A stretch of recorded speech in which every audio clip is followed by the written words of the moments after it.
All right, what is going on, people? You know that sound. It is the Unfiltered Band meets, yes, another episode of Unfiltered coming your way right here, right now. This officially go down as episode, and thank you, Unfiltered Band, number 175. You can jump on board the Unfiltered Revolution easy, whether we're live like we are here now or not, on the live version or otherwise on Twitter at Casey Stern. Jump up in and get on board the Unfiltered Revolution and give me your comments and questions and all sorts of things along the way. It is easy again on Twitter if you're not already there at Casey Stern. You can also get on the YouTube channel, which you'll find in the bio, and give you a chance to jump on board, get all the interviews and the conversations live and in color or after they have happened. All the guests that we've had, from the greats like the Dusty Bakers of the world, in baseball to folks in hockey, the NBA across the world. You can get to us on the SBR RTS over on the YouTube side. Easy breezy to do that. So please go ahead and be a part of that. In the meantime, welcome to all of you who will listen and do this in the non-live version as well, where you are on Apple, Spotify, everywhere you get your podcasts. As always, before we get into the baseball, we here at Unfiltered are brought to you by our good friends at BetOnline. BetOnline remains your number one source for your sports betting needs this season. It's everything from pro and college basketball, UFC, MMA, and more. You're always going to get the latest odds, team matchup info, player news, and game trends at BetOnline. With live betting options, free contests, live scores, any sport, any game imaginable, BetOnline truly is the fastest and easiest way to bet all your favorite leagues and events. It's simple. Head over to the website today. Use your mobile device to join and receive your 50% welcome bonus with your first deposit. Make sure, though, to use the promo code BELIEVE, that's BLEAV, to receive your rewards. It's betonline.ag. That's betonline.ag, where the game starts as we get started here. And welcome. You could jump into the chat live. You can get in on YouTube or Twitter that way, or get in replies, and I'll try and hit them before I get out of here. This will be a shorty, nothing too crazy. Wanted to kind of bounce around a little around the world style here on Major League Baseball and start with the unfortunate injury with Gavin Lux. You know, look, they say, pun intended, health is a luxury in this sport. We always talk about it with pitching. We don't talk about it enough with position players as well, especially when you're looking at the story. And I think about the player and the person in Gavin Lux, and I think about the team and the Dodgers two different ways. Number one, for the player and the person, you're gutted. Gavin Lux opportunity. He's been waiting for this his whole life. Finally going to get a chance now to prove he can be an everyday shortstop at this level. Do it for the Los Angeles Dodgers. Elevate off of what we saw in the advancement from him at the plate and in the field last season. And then to have that happen and boom, your season off the bat is gone. That is difficult. I'm sure he'll bounce back. I'm sure he will come back better than ever, but that is not easy. So best to Gavin Lux. For the Dodgers, it is also exponentially more difficult when this happens, when all of a sudden Gavin Lux isn't the luxury he used to be. It isn't the guy that, remember, before a season, this isn't long ago, they just basically decided we don't need you this year because we so darn good. We don't need you this year. We don't get anywhere for you to play. Then we saw him elevate himself to being somebody that they needed, that they could use, that was a help to what they tried to accomplish during the course of the year in regular season, won over 110 games, and then boom, now that spot open for you to go play shortstop, and he can't be there to do it. Difficult for him, difficult for the Dodgers as well. Now, they're lucky because they got one of the best people in the game. Forget about being one of the best defensive shortstops in Rojas, who could fit right in after bringing him back. But now the question is, this isn't, I say your mama's Dodgers. It wasn't that long ago. It wasn't your older brother's, older sister's Dodgers, okay? This isn't the Dodgers that are so overwhelmed with talent, and so overwhelming is that gap between them and everybody else there in that National League West. It don't matter whether or not Gavin Lux healthy, because they got 6 more Gavin Luxes to come. Well, guess what? That's when they had Turner and Muncy, those guys at their highest, and Gavin Lux was still coming, and they didn't need him. Now it's different. Now you lost the law firm of Turner and Turner. Both Trey, gone. Philly, Justin, gone. Boston, different things that they add, elements they add, positions they play, versatility they give, and offense they bring, all gone. Now you're in a different world. Yeah, you got Freddie Freeman and Mookie Betts. We understand that. But even with this rotation where you're sitting there and you're saying, hey, look, there's a lot to love, but there's a lot of youth. We always talk about for teams like the Mets, for example, there's too much age. Well, you got a lot of youth that you got to rely on for all those innings. And a lot of youth that you got to rely on to be able to step up. That's not easy either, people. And a situation in the bullpen where you're hoping that health and guys in their roles can put you in a better position than what you got in last year, which is where you at times didn't know where you were going to go to get your outs. So for all those things, now look, you know how great a team is, and the Dodgers are a great team, and there aren't many, look, just have and have-nots people in this league this year, okay? You got National League. It's not rocket science. Somebody trying to sell you something else if Ricky Roman, Glenn Ross. You're going to need a piece of land to understand you got Dodgers, you got Padres, you got Mets, Phillies, Braves. You got somebody in the Central, probably Cardinals. That's about all you got. You got maybe growth back Giants. I like the Cubs and what they're doing. Okay, the Marlins are going to be a little better. How many wins are they going to get with the three teams above them? I don't know what I got. Craig Counsell and the Fighting Council is going to be right there. But outside of that, with that top five, that full house and that poker hand, outside of that Mets, Phillies, and Braves and Dodgers and Padres, I don't know what the hell I got, really. So now when that gap not that overwhelming, now when there may not be a gap, now when it's fair to say the Padres are as talented, maybe more talented than you are, and even though they haven't done it in a regular season, even though they haven't beaten you in the regular season, even though they haven't won that division, who won it 8-9 times in a row, that's great. Even though all that's true, they were there when you weren't in the postseason. You went home when they didn't in the postseason. So if they could put you on the back when it matters, then it really doesn't matter necessarily that we haven't seen the regular season yet, though this may be the one where the Padres are better suited to go win that National League West and maybe a better team than you, and certainly can, I think, stake the claim to being as talented, if not more talented, than you are in L.A. So when all those things are true and you don't have that gap like you used to, and it's not as easy as it used to be, well, now all of a sudden you in a spot where losing to Gavin Lux is a way bigger deal. Will we see Mookie Betts play more second base? Chris Taylor already discussing, Doc did Dave Roberts yesterday, about playing more shortstop, working on the throw-in program. Will guys like Profars and some of these others, or guys who could be available and expendable on other rosters as depth charts kind of play out in spring training into the year? Will somebody funnel down? I think depth certainly needs to be advanced, but what we need to understand is, as good as it look, Rojas, I mean, he a dude. From a leadership standpoint, this guy is, I don't think he is understood just how elite of a clubhouse guy that guy is, in addition to all the smarts he's got on the field and the intelligence for the game and the leadership in the game and the defense on the shortstop side for the game. But this guy elite in terms of leadership, but he's not bringing you in the offensive side what Lux was going to give you, and you already didn't have it from one Turner, and for all you want to say the other Turner couldn't do at his age, he still was doing, you don't have that either. Now, I'm not trying to sit here and tell you the Dodgers are in danger of not making the playoffs, but I already thought they're in danger of not being better than San Diego, and Gavin Lux improving that danger. Curious your take. At Casey Sturr, jump in, whether you're live in color or you're sitting here, Apple, Spotify, everywhere you get your podcast. Love to hear from you there over at the YouTube channel, which you can get in my bio. If you're a Dodger fan, you can send it to DM privately. You don't want to tell everybody in places you don't talk about at parties, like they said in A Few Good Men, that you're a little bit afraid. You may be a little bit afraid because that danger now upped. This is not Dodgers waltz in, and the only question is what the hell they're going to do in the playoffs. This is not that year for L.A. This is not that year in the National League West. This is not that year in the National League, because I don't care what anybody says. Can you make a case the Dodgers are the best team in the National League? Things go right, you could, but we've been saying that for how many years? Well, how many of those years we've been saying this? And I mean it, and so should you. Could you make a case the Dodgers are the third, maybe fourth best team in the National League? You could. How many years you saying they've been a case for second on paper? I know it's paper. I get it. But paper still matters. You got to get there, people. People are talking about, Mets won 101, but they blew it. They suck, right? Dodgers went over 110. They didn't win it. They suck.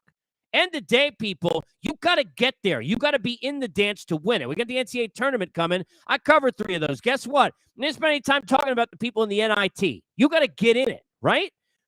Well, Dodgers, how many times you've been able to say over these years, they ain't the best team? How many times you said maybe they're not second in the National League? Maybe they're third, could be fourth. If Bryce Harper was healthy day one, I think you can make a case they're fourth. How many years you saying that? Doesn't mean they can't be great. Dodger fans going to get on me, but deep down, I don't care what the hell you're saying out loud because those Padre fans driving you nuts. But truth is, you're a little bit scared. Truth is, you know that gap is closed. That gap in the National League West, that gap on the Braves, who beat you in a World Series the year before that gap on the Mets, who for all people are going to say they spent too much money, they didn't do this. They won 101 games with barely anything from DeGrom, who everybody was crying is gone, and they added Verlander and Senga, and we're better in the bullpen, and probably going to be better in the lineup if Alvarez does anything that he's capable of doing at this age. Now, that doesn't net them a championship either. Phillies, no, they don't have Harper off the bat, but they got Turner, and their bullpen way better. Way better. So when you got Atlanta, you got Philly and New York, and you got San Diego, if you're a Dodger fan, how honestly worried are you? When you're at that level, these are things you get worried about. It's like star players. We get on them, and Aaron Judge got to hit 60 home runs, or he got to hit at least 50. I don't care what anybody says. Now, by the way, I don't believe this, but you got nut jobs to be sitting there, having a slice of pizza and a beer somewhere in New York, right? Call places like FAN, shout out, and they're going to be saying, well, geez, he don't hit 50, especially now they're paying him all that money, right? He just made $360 million. This dude don't hit 50. You don't got to break the record, Judgy, but you got to hit 50. Now that's garbage, but that's what happens. When you're at that elite level, those are the expectations. When you're at the elite level of the Dodgers, those are the expectations. You're supposed to win the whole damn show. Well, not going to be so easy. Haven't been easy for him yet. Not going to be easy now. Your thoughts on the Lux injury? At Casey Stern, Twitter, Apple, Spotify, podcast. You listen that way. You can get me on the YouTube channel, up my Twitter as well. Join the Unfiltered Revolution. Get on board. What is the Unfiltered Revolution? If you're joining us late, pretty simple. Whether it's sports or otherwise, I believe 97% of our world is fake, and I like to live in the 3%, whether you like me or hate me. If you'd like to join that 3%, get on the revolution. Part of that 3% being honest about things we like, things we don't, and that nothing is black and white, including the pitch clock. And I'll get to clock fight in a second. But this injury at Gavin Lux brought us something else we got to get to. Because we're going to talk a lot about the WBC. We're going to talk a lot about the WBC next week. We're going to talk a lot about the WBC and sit there and act like they're going for a gold medal. And I'm going to be in there diehard, diving in just like you. The best of the very best, facing the best of the very best. And let's get it on, and I can't wait. And neither can you. And this is all very, very exciting. And it is very, very exciting. It is. But let me ask you a question. And I say this as a diehard of the sport covering it almost 20 years. There's only one guy I know who could probably answer this question without looking. On Earth, one. And that would be shout out to my guy, JP Morosi. Probably one. In the whole world. In covering the game and I've been at 2 of the WBCs and covered them daily, and I've been around it. And there's only one guy I think who can answer this question. I want you to tell me who won and lost the game in the championship, the finals, whatever you call it, right? Because I don't even know that, do you? But who won that every single time the WBC has come around? Tell me the matchups and tell me who won. There's one guy I think who could pull that off, literally on Earth. It has not been something that we, as a world that's not just the you and me who are diehard nerds of baseball, but the we that are sports fans that maybe you love your team, right? And I got people in my family, they're all Yankee fans, even though I wear the watch that's got the right logo on it.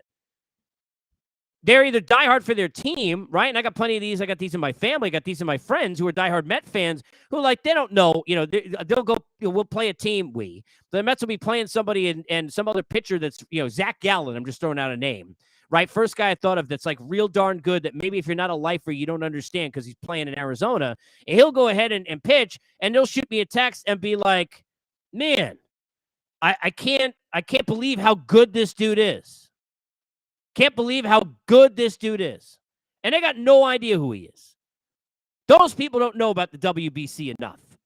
You got the people who will watch anything that their country is involved in. I will watch synchronized swimming, all right?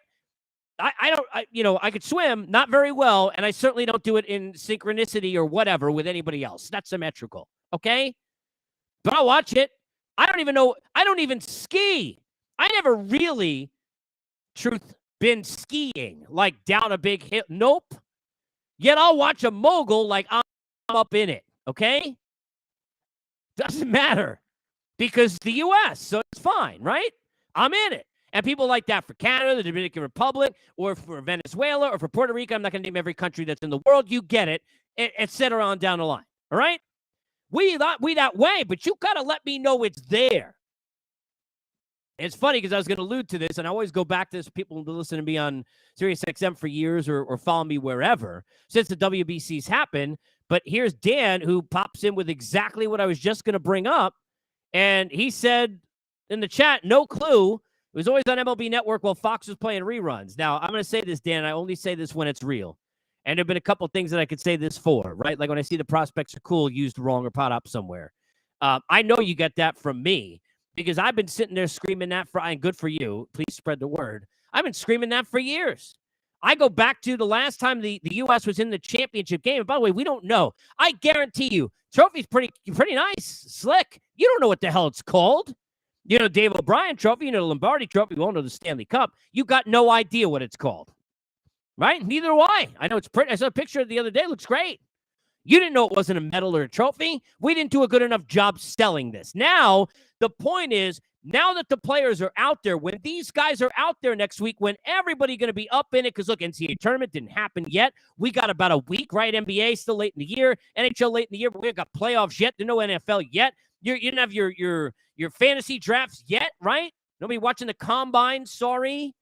So at the end of the day, this is it. You're in it. You're locked in. Well, now we got to sell what the hell it is, what it's for, why these guys care. And they do care. They do care. I remember Jose Quintana representing Colombia. I remember Marcus Stroman representing the U.S. and so many others that you talk to and before and afterwards and after these games, and they're telling you, dude, in my heart and my soul, I never felt this since I was a rookie, since day one. I never felt this other than being in a championship game. Meanwhile, you got a lot of people saying, well, what the hell? What do you mean? You're sitting there, and by the way, they're playing in the wrong places. That's a whole nother thing. No offense to the lackluster. I mean, you'd have to have some luster to lack, the zero luster of Arizona. And I loved covering it in spring training after doing like 12 years of Florida. I was so happy. And by the way, my 8 years in Georgia, I finally see it Florida, not Florida. But after all that, I couldn't wait to do Arizona. It's way better for spring training. Get me out to Mastros in Scottsdale with a butter cake. I'm a happy dude. All right? It's way better. But that atmosphere, good enough. These things need to be in New York. These things need to be in Chicago. They need to be in St. Louis. The weather. Really? Do we care about the weather in our O sport in April? We don't. You got the Rockies playing at home in the first weeks of seasons for no reason, right? No offense. But you got to put this in places where it's like you got real fans who are diehards. And for that sport, there aren't. They're transient. They're spring training fans in Arizona. Go ahead and at me. I don't care. That's the reality. Sorry. I stood there at Chase Field, right, during Brandon Webb's 3-2 2-out in 2007 in, what was that, the NLCS against the Rockies. And I'm there covering it. And they got somebody up on the big board telling you to stand. They should have told you to leave. That's from an obnoxious guy from New York who thinks sports are better everywhere Northeast. I own that for sure, right? But I'm sorry. They should have just got up, told you to leave. So we don't have these in the right places. And we don't have them in the right places on TV often. Because the last time this thing was in a championship game and the U.S. was in it, the championship game, first of all, it was at like 9 o'clock, which is ridiculous for college football, basketball, for the NCAA tournament, for the national championship, ridiculous for everything, right? But it's on MLB Network, okay? Now, if you would have put synchronized swimming on the synchronized swimming network, I never would have seen it. If you would have put Michael Phelps on the swimming network, I would have never seen it. Greg Louganis on the diving network, never would have seen it. Do you follow where I'm going? I never would have seen it. You got to put it in front of everybody. You got Fox running episodes that are reruns of Empire at the time when the U.S. was sitting there in that gold medal or the championship game with Hosmer in that group, and we ain't showing it to anyone that isn't already seeing it. If I'm on the MLB Network and I watch it, I love it. I know a lot of the people there. It's great. It's nothing negative at all about them. Simulcast it. Let them run it and simulcast it somewhere. And by the way, FS1 ain't enough either. And I say that not as a knock. I would have said the same thing when it was on TBS or TNT doing stuff.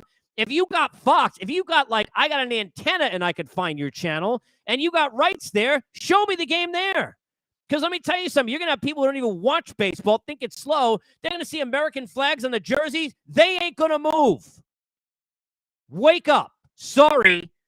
But I'm here to tell you before it's too late, before it's Monday morning quarterback, that this WBC can be a big deal this time around. We want it. We need it. We're itching for it. Let's go. It's got more juice before it than it's ever had. Don't fall flat with it. Cover it and promote it and market it the way it needs to be. Because otherwise, guess what? Diehards like you and me, or probably people clicking this, or people listening to me for more than 8 seconds, diehards like you and me, Apple, Spotify, podcast, YouTube channel, get in the bio, on Twitter, at Casey Stern, all those places. All of you, diehards like me, we're going to eat it all up. We're in it. What, there's a game on at 3 in the morning live? Show me that game. Give it to me. I'm all over that.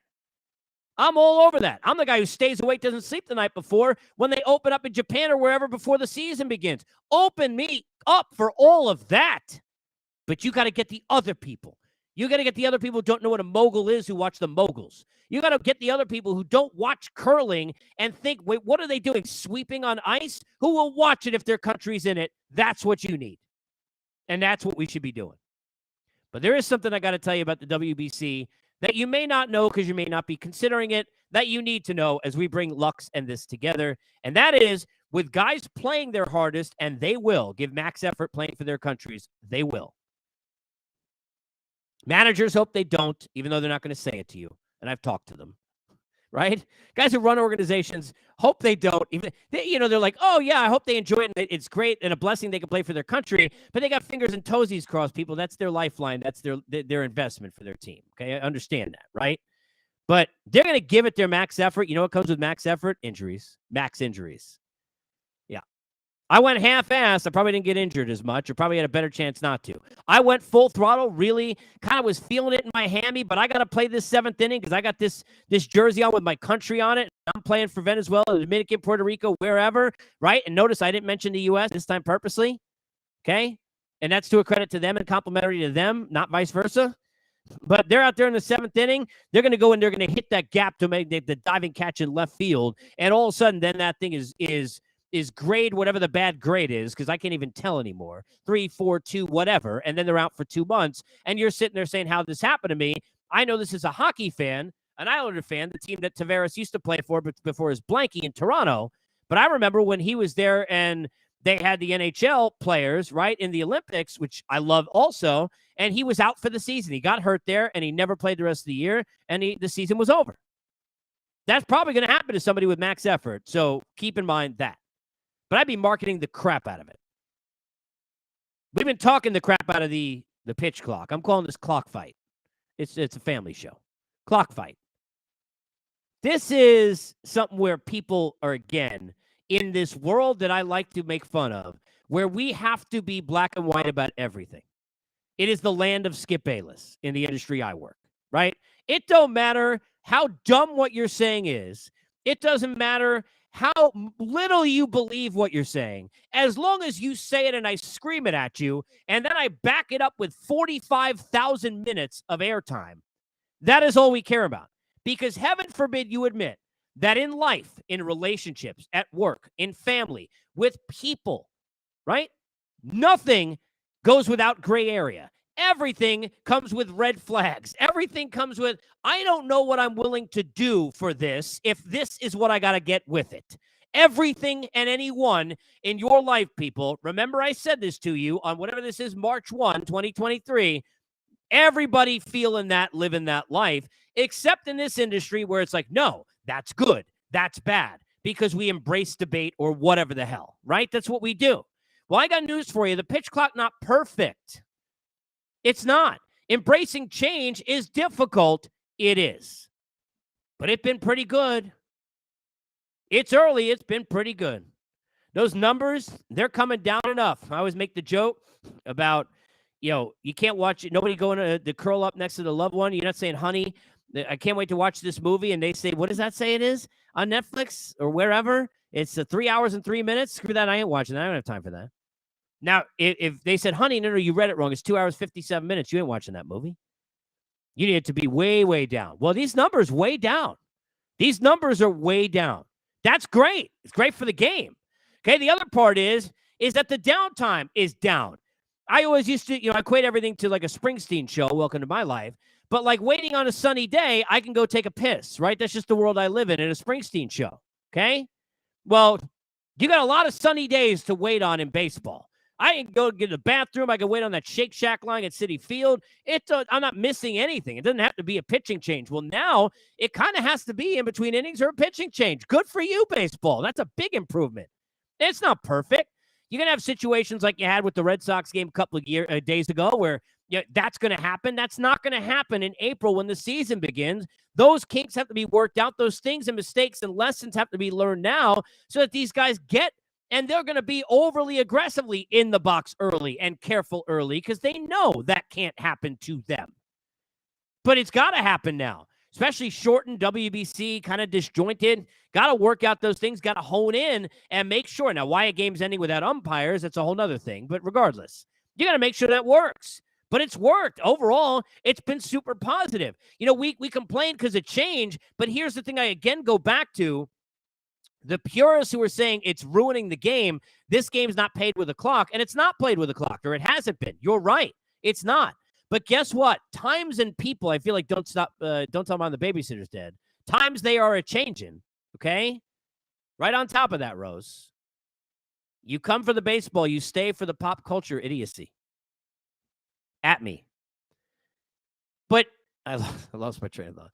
We talk about things that change, right? Nobody wants change. Nobody wants to see it not the way it used to be. But here's the crazy thing about you old folks, and I'm in my 40s, but I'm talking even north of me. You're like, oh, well, the game never played without a clock. But you go back to the way the pace was in the 60s and the 70s, and it was way more like what we have now. Now, yeah, athletes have changed. The game has allowed it to get out of hand. The game has allowed us and look, some of it's great theater, the Nomars and the Joe McEwings and the David Ortizes. And, I notice I'm not mentioning Pedro Baez, but you got your own, right? No matter who it is, pitcher, hitter, that back out of the box. And I got something on that in a second. But regardless of all that, the game kind of has changed. It didn't have a clock, but the pace was that way. So it's kind of returning the way it used to be more than it's become. Now, here's it being gray. I've had a lot of people, and I've been on other shows. I talked about it on mine the last week or two. People asking me, I'm asking. We're all asking each other. We're all kind of, if you cover the game, you understanding it as we go, right? What do we do?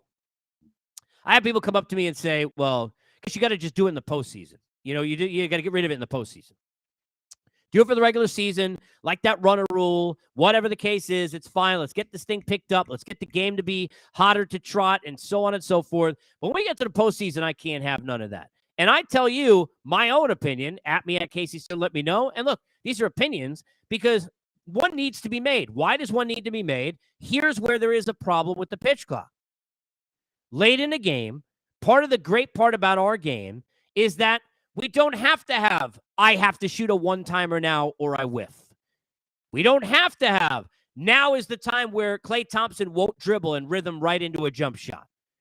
We have that time where in the middle of this gigantic climactic moment, everybody could step back and take a deep breath. It's like an 80s flick where all of a sudden the narrator talking to you. That is baseball, people. You're all up in that. You're in that extra minute. There's nothing more beautiful than staring at that one shot. Please get that damn box off before the play, mind you. But you're staring into what signs are we getting? I never knew I just want to watch a dude crouch down in another practice swing a bat so much of my life as that moment. Give me that moment. I need. That's a What About Bob reference. Well, that moment and all that jazz, right? Everything about that, it kind of gets taken away late in the game where you need it. Kind of gets taken away late in the game where it's okay, where it's palatable, where it is somewhat satisfying to a baseball fan. So one of the things that I'm proposing or throwing out there is what about using the pitch clock the first 7 innings or even the first 8? And at least saying in the 9th inning, now, you want to have rules, in the 9th inning, let's take an hour. But I'm not about rushing when that's the biggest pitch in the game. I'm okay. You want to step out of that box, look at that third base coach, even though I know I'm not bunting. I'm just kind of nervous, and I need that extra moment. And I get that theater built up, and I allow the late Vin Scully, may he rest, and others who are the wordsmiths in our game to do what they do that make it different about this game and the way it's different in this game. I'm all for all that. Maybe that's something we think about. These are the things we discuss. Who knew? You get What About Bob reference? We could build this thing together, stand and stop forever. Nothing's going to stop us now. If you don't know the movie that is, we can't be friends. Friends forever. I'll stop. Unfiltered is always presented by our good friends at Bet Online. We'll see you live or otherwise next time. Get on the revolution before it's